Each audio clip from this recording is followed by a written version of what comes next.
Hello, friends and neighbors, and welcome back to the poem of the day for today, Wednesday, September the 3rd, 2025.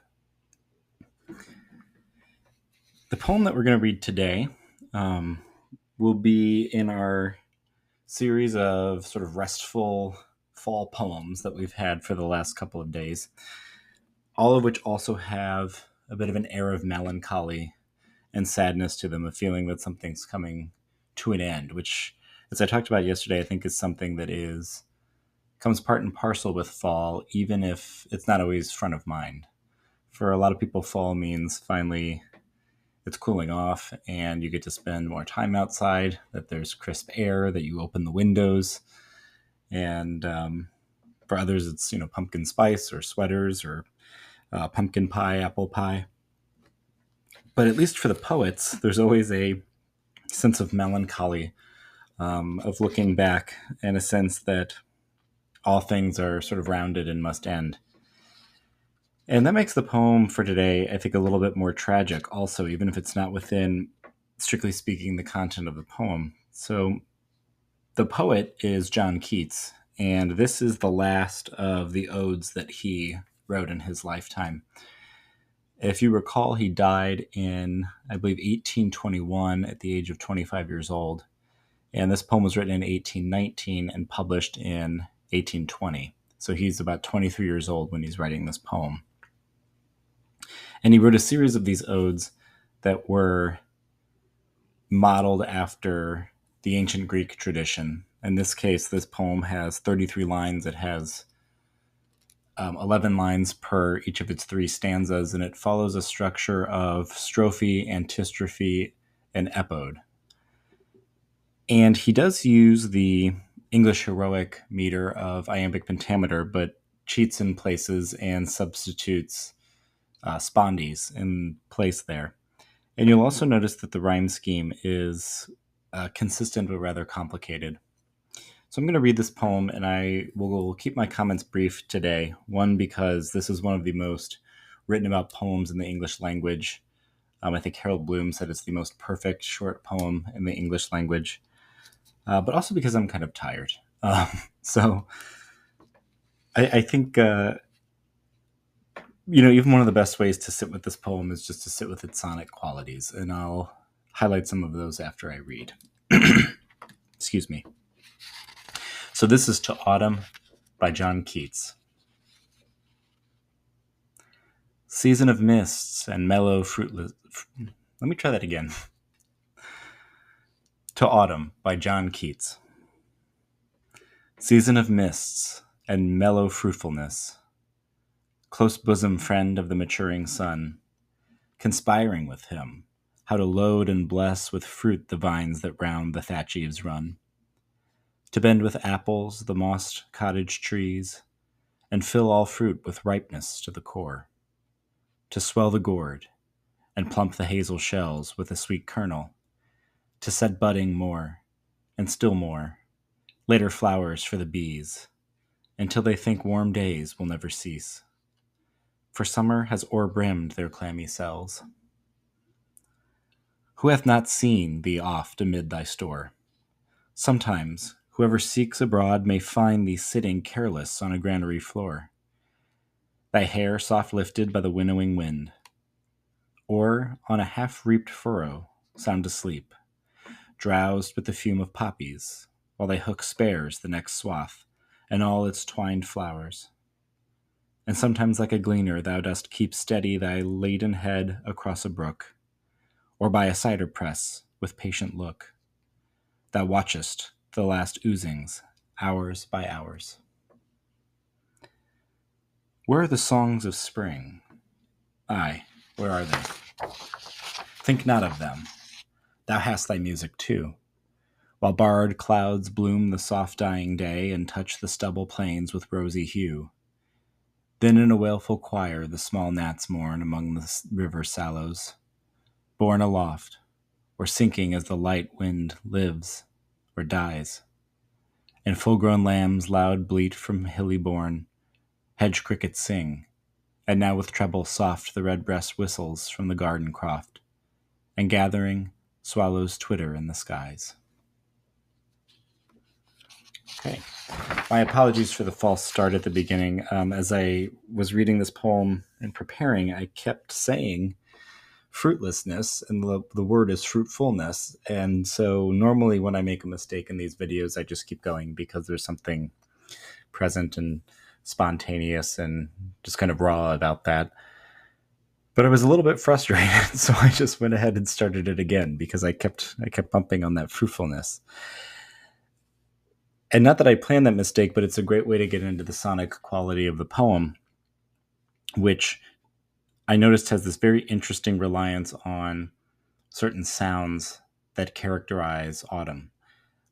In the first stanza, there's a number of S's and O's that I think populate the beginning there. You get mists, fruitfulness, the maturing sun, conspiring and bless, the vines, thatch eaves.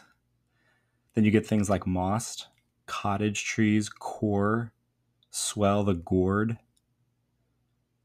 budding moor there, and then never cease, ore brimmed their clammy cells. So there's I think a heavy reliance there on kind of longer O sounds and then the sibilant S. And within the second stanza, this gives way to more W's and more F's. And so some examples of that would be winnowing wind, the furrow that's there, drowsed. Later we have the, sorry, I lost it for a second. Oh, the flowers that's in there. And so the first stanza is a lot of O's, and the second is a I have no idea if Keats intended this or not, but to me it almost sounds like the whistling of the autumn wind there. You might have also heard his rhyme scheme is A, B, A, B, C, D, E, D, C, C, E, which can be difficult to pick up on first glance, and that's because his odes, I think, typically were 10 lines per stanza, and this one relies upon 11.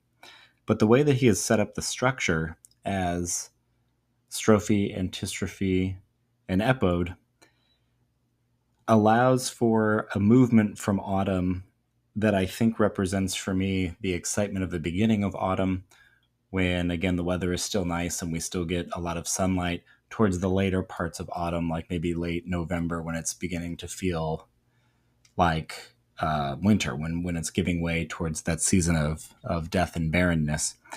And so in the first stanza, you get a sense of things having kind of literally come to their fruition here, right?